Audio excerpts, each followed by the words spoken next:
Under terms to avoid, GLAAD lists biological female and biological male. You genuinely cannot make this stuff up, guys.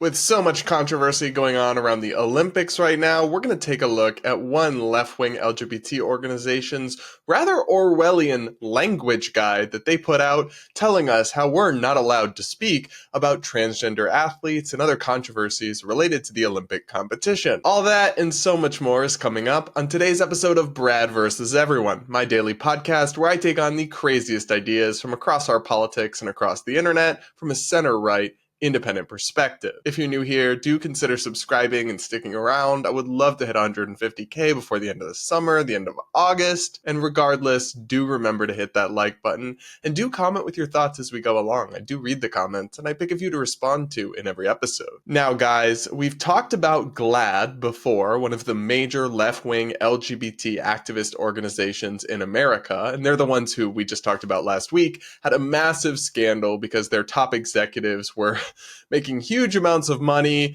traveling first class with super expensive flights, staying in $500,000 villas, and doing all sorts of stuff that's deeply sketchy for a nonprofit tax-exempt organization. Well, they're back in the headlines now because of a really crazy language guide, kind of a crazy concept to begin with, but this is part of what they do. They speech police and tell people how they're supposed to talk about the issues.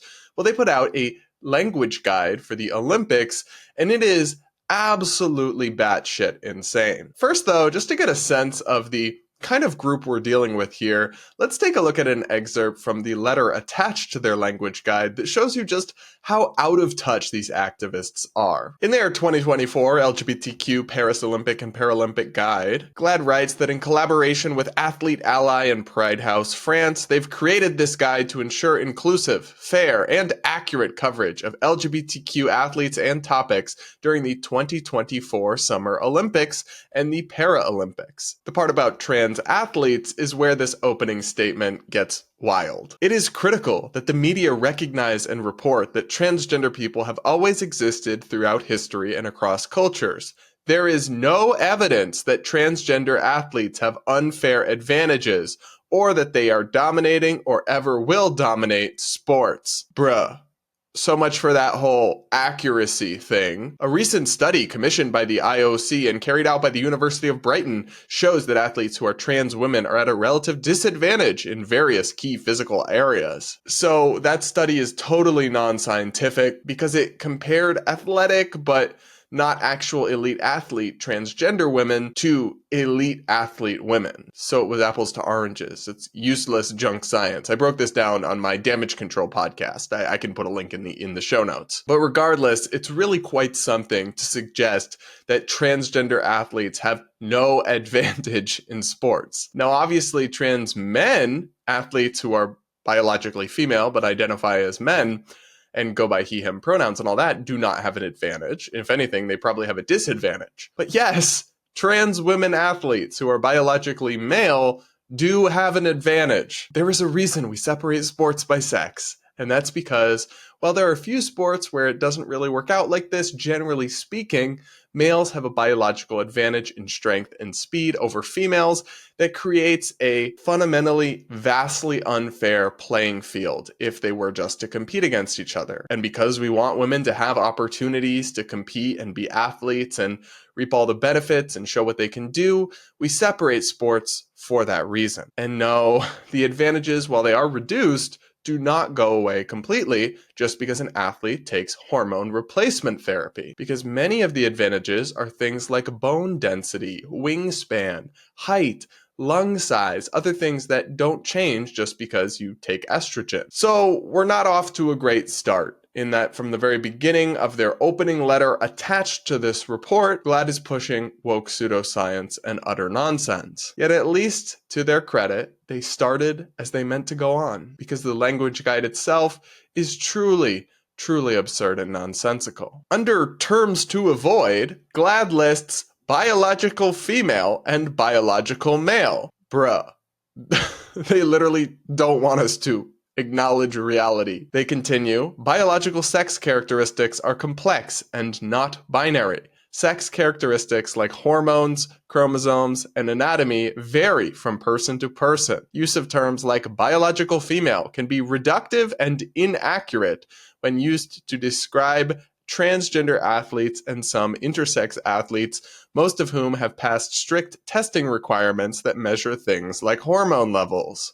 Actually, no. Stating objective facts is not offensive and is not inaccurate. What's inaccurate and confusing is telling us that we can't accurately note what biological sex people are. Well, we can also respect their identity and how they want to present themselves, and I'm open to that. We should still be allowed to say that somebody is ultimately a biological male or a biological female. Trying to control us and tell us we can't say that and label it offensive and off limits is insane. And we've actually seen a interesting controversy break out over the women's boxing at the Olympics, where two individuals who are not transgender, to be clear, but have some sort of DSD or intersex condition where they are potentially chromosomally, biologically, genetically male, but because of their intersex or DSD condition, have been identified as females perhaps inaccurately from an early age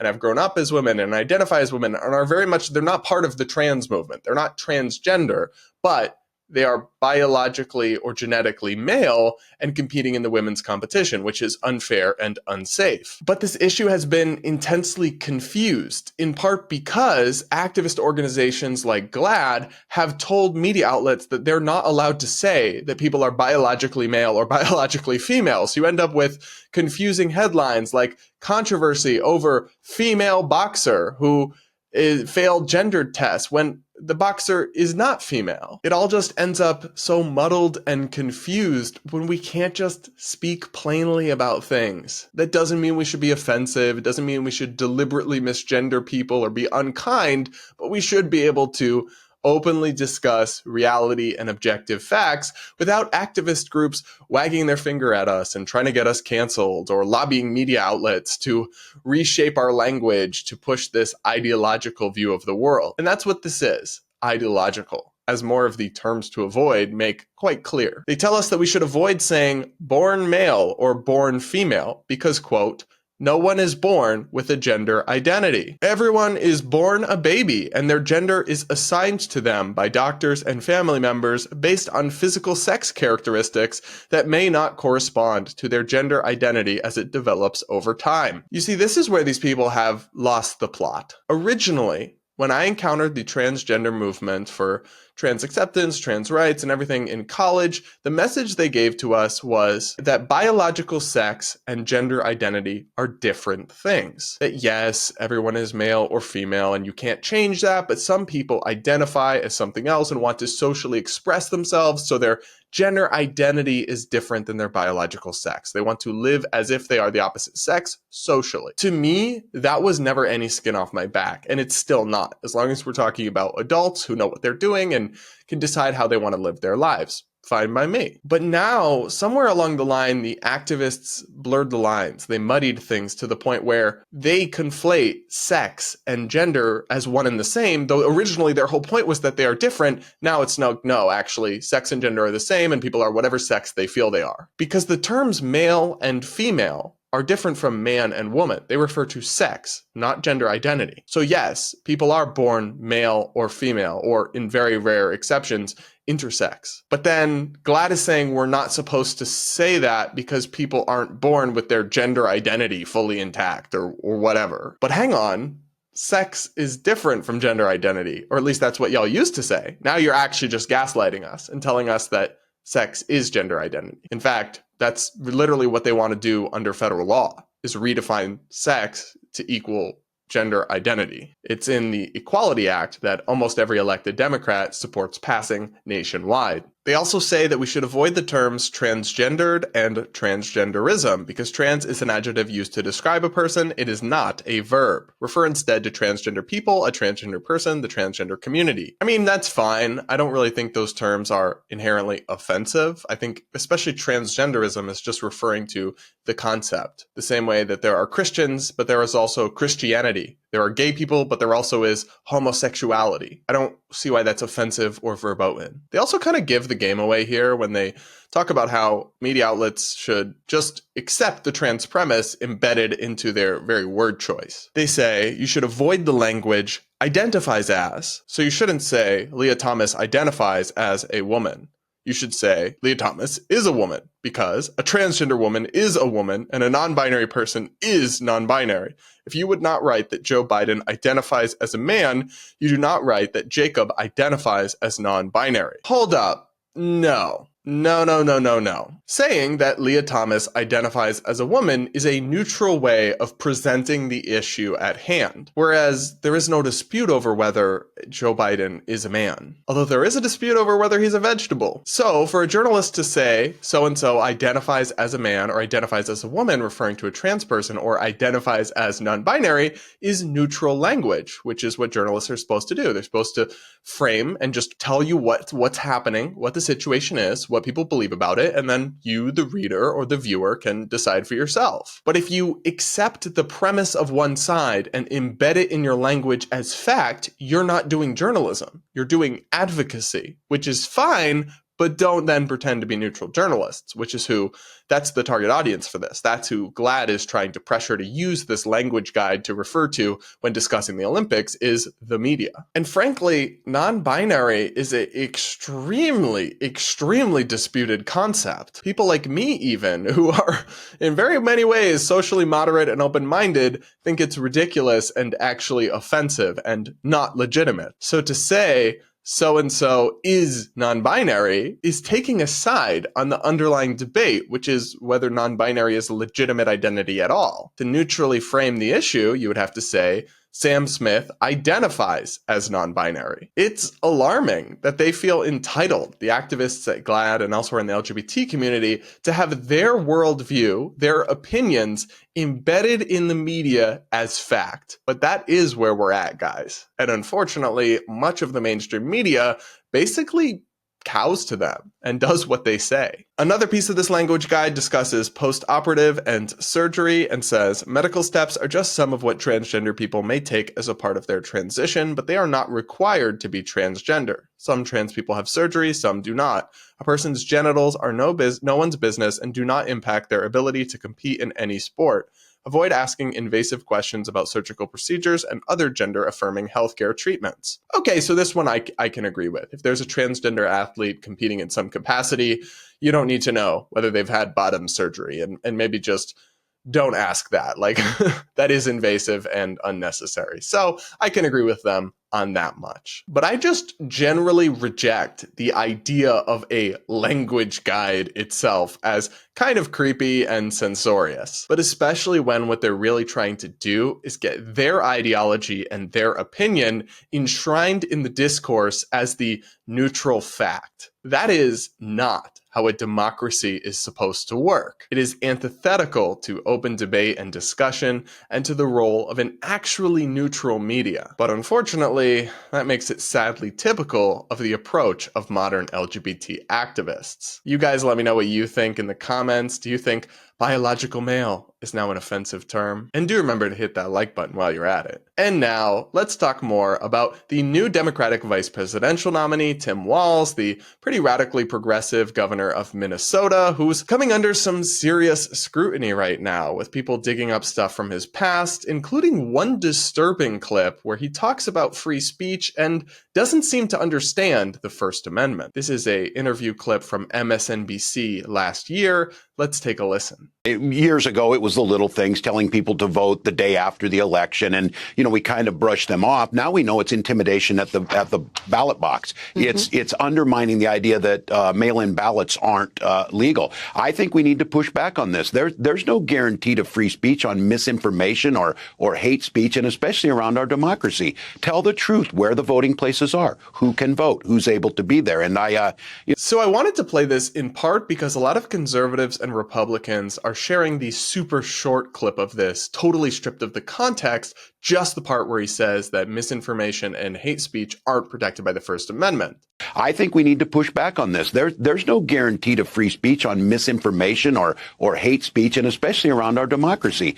And I wanted to include the full context because when you do, the remarks aren't as bad as they sound stripped of the context. They're still bad in my view, but they're not as bad. Because it is true, when they were discussing election-related stuff, that it is a crime to lie or spread false information about elections in a certain sense. So like, for example, if the election is on November 5th, you cannot go out there and actively tell people it's on November 7th, because that's viewed not just as speech that's inaccurate, but as actions that are depriving someone else of their rights, which is their right to vote, by a form of fraud.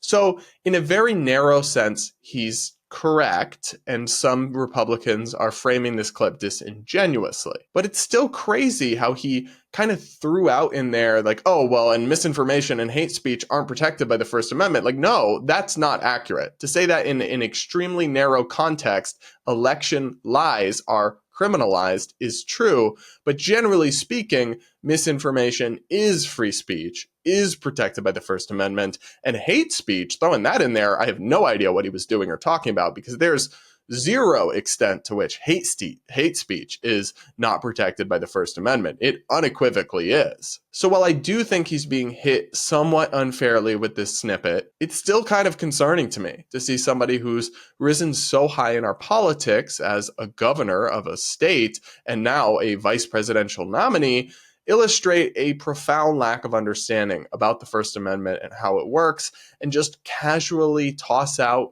name exemptions to free speech and the First Amendment that don't actually exist. So I do think there's a fair criticism to be made of Tim Walz from this clip, although I think Republicans are being disingenuous with stripping it of the context. So I will point that out. But this guy, Tim Walz, is very much a radical, and there's so much fertile ground to go after him on his positions and his handling as governor of the insane 2020 BLM riots in Minneapolis and elsewhere in Minnesota, where people were killed, businesses were destroyed, communities were ruined, and he waited days to send in the National Guard. There's so much to go after him. His radical views on things like LGBT issues and giving kids sex changes, his pro-tax stuff where he's increased taxes a ton in his state. Like, there's so much fertile ground to go after this guy on. But conservative media is instead doing some kind of silly attacks on him, like this one from Jesse Waters over at Fox News. Here's Twitchy Tim on stage, waving profusely in a very unsettling manner. Very unsettling. Men should not move this way. It's not the way we move. And the handshake is probably the most telling. This is Walz and his wife shaking hands like business associates, followed by a weird hug. Now let's compare that to Walz's interaction with Kamala's husband, Doug. Interesting. What's going on here? Wow.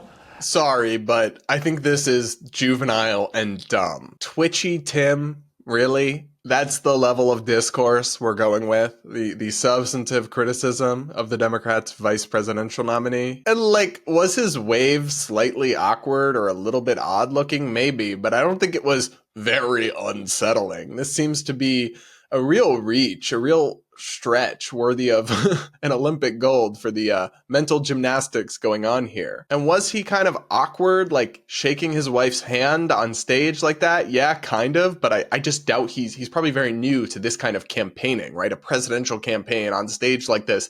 It's probably just more a lack of familiarity with the situation than anything else. And my whole thing is, whenever Republicans are making this kind of attack on Tim Walz or Kamala Harris or whatever, they're losing. Because no normal American cares about whether he waves slightly awkwardly. They care about the actual issues that affect them and the people in their community, some of which he has some very bad and radical ideas about that you should be talking about instead. Also, I've just got to say the cheap shot about, oh, look, he hugged the second gentleman, Doug, Kamala's husband, he must be gay. Obviously, that's what's implied there. It's just stupid. It's just lame. It's baseless. It's juvenile. I just hope Republicans and conservative media can focus on more substantive criticism, because this is not going to land well with anybody outside of the hardcore base that you've already got fully on your side. And if you want to actually speak to the American people effectively, you've got to do a more substantive approach than Twitchy Tim, okay? All right, everybody. Now it's time for Brad versus TikTok, my daily segment where I take on the craziest ideas from the Clock app. Pronoun of the day is slug. Make sure you're subscribed if you aren't yet, and do remember to hit that like button as we go along. Now, we're going to take a look at one of the wackiest woke TikToks I've seen in some time, where this woman explains how she trained her dog to hate white people? Yeah, you can't make this stuff up, guys, but let's take a listen. White people are truly so dense. So there's this woman Oh? that had a cool dog, and my dog was cool with her dog. So they like played a little bit, and then her friend like pulls up, and we start talking about my dog. She's a German Shepherd, Belgian Malinois. And she's like, "Oh yeah, like all the dogs that protect like the president are Malinois." And then I start talking about how like trainers end up being super racist, and they are racist, and then it perpetuates a stereotype of my dog that like she doesn't with black and brown people, which is the opposite. I literally told them, I was like, I trained her to not like white people. Oh? Which the woman with the dogs like laughed at because it's hilarious. But anyways, surprised though, because she was also white. But I was like, yeah, you know, the trainers are like a little bit like the trainers are racist, and she was like, towards other dogs. I was like, no, against like black and brown people. Like they train dogs to bite them and hold on to them and latch onto them, which is a huge problem. She's like, yeah, like I've never heard that before. And I was like, well, yeah, you're white, so you're probably also a racist. But yeah, I don't know what it is with these people. Like just no perception. They're just like, oh, racism doesn't exist. Shut up. It's absurd. I don't understand it. Wow. White people are so dense. It's never going to stop being wild to me how comfortable woke people are, especially on TikTok, making these kinds of sweeping generalizations about groups of people, immutable characteristic demographic groups that in any other case they would be very hurt by and offended by and I think understandably call racist. They're totally comfortable making those kinds of sweeping statements about white people. Like, it's actually not okay, my friend, to take the actions of one random individual you've interacted with, who, by the way, sounds like they did absolutely nothing wrong, but regardless, and take the actions of one random individual and attribute them blindly to an entire group. So, like, imagine if I met a black person who was very stupid and said something incredibly dumb, and then I was like, black people are so dumb. That would be wildly unfair and racist. But y'all woke people, y'all TikTok people, think it's okay to do that about white people. Your Delulu is showing, babe. And I just have to say, my rule stays undefeated. That 95% of the time, I'm making my exception for my fans out there, my OG goth kids, because I know there are a few of y'all who are sane, but 95% of the time, you see that bull-looking ass nose ring, you know you're about to hear the worst take of your fucking life. I mean, this chick really just admitted on camera to the world that she trained her dog to hate people of a certain race, white people. And that's, ha ha ha, funny. She's proud of that somehow. Like, babe, you're demented. You're actually sick. And what kind of wild echo chamber must you live in to think that that's okay and something you should admit publicly? I mean, maybe it's a joke, I hope, but you shouldn't be comfortable saying stuff like that with your full chest. Like, you exist in a demented ecosystem if that kind of speech about a whole group of people is normalized, okay? And I found the whole rant about how dog trainers are racist and train their dogs to bite and hang on to brown people strange. Now, I don't know much about dog training, so I will fully admit maybe there's something to this that I just am not aware of. Maybe there's some historical truth there, but I just find it incredibly impossible to believe that that is at all a common practice in modern dog training in America in 2024. And our friend here provided absolutely no source or evidence or substantive basis to back up this pretty wild claim. So I'm not inclined to believe it whatsoever. And neither was this lady who sounds nice, who this person encountered, and yet she portrayed this person's pretty natural skepticism to this wild claim with no evidence as her saying racism doesn't exist. No, babe, actually, you can be skeptical of one particularly far-fetched accusation of systemic racism without that meaning that you're saying racism doesn't exist anywhere. The math is not mathing there. Cupcake. And I just love how she ended this whole rant with how absurd white people are. Like, oh my gosh, they just don't get it. Babe, maybe it's you that's absurd, okay? Y'all, I just can't. These TikTok people somehow keep getting crazier and crazier. They keep setting new records for Delulu. You let me know what you think, especially if any of you are big dog lovers or dog trainers. Let me know what you think of this pretty wild video in the comments below, and do remember to hit that like button to reward my suffering, because sometimes it really is agony watching this absolutely asinine content for your viewing pleasure. And now, we'll wrap up today's show by me reading a few of your comments from the last episode. Just like how you shouldn't be so open-minded that your brain falls out, you also shouldn't be so close-minded that your brain gets sent to solitary confinement. You know, that's a good way of putting it. I do agree with that. I always advocate that people should be open-minded, but just don't be too open-minded, because your brain will fall out. Another person says, LOL, okay, I get that the couch thing is fake news, but you have to admit Walz made a better joke delivery on that than any of the comedians from the event. Yes, I will admit that his delivery was better than the Comics for Kamala Zoom call people, or at least most of them. But one, that's a pretty darn low bar. And two, the problem is that it wasn't in a comedic setting. So if he had said that as part of like a roast, or if it had been super clear that it was a joke, I'd be more okay with it. But tons of people literally do believe that this is a true story. So it's not okay to just, like, maybe if he, after he'd made the joke, said, yeah, you know, you guys, I'm just joking. That thing about him is not true. It's been fact checked, but he is a really weird dude. Maybe that would have been okay. But to just perpetuate stuff that a lot of people don't know is a joke, I do think is wrong. Another person writes, my son will be 18 a month before the election. If we told him how to vote, he 100% would do the opposite. Instead, we have open dialogue where everyone is allowed to challenge each other's ideas. The best example you can set for your kid is to not have black and white thinking towards one side, because if you do, they likely will too. Unfortunately, it may not be for the side you want. I think that approach is exactly right, and it sounds like you've done a good job and are teaching your kid the right things. Another person writes, the hardcore right is no different than the hardcore left. Yes and no. I think they're different in some pretty fundamental ways, but they're common in, or they're similar in the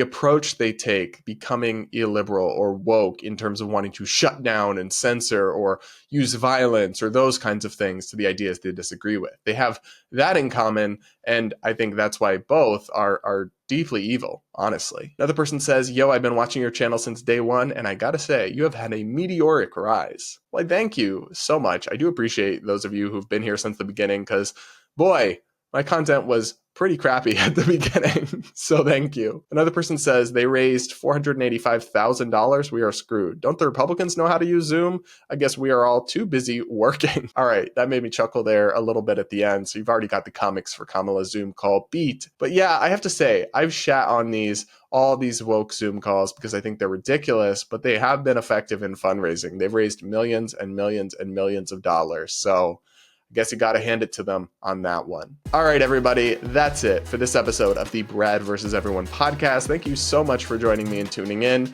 Do remember to subscribe if you haven't yet. Do hit that like button and do comment. I do read the comments and I pick a few to respond to. So do let me know what you thought of today's topics down below. And with that, we'll talk again tomorrow.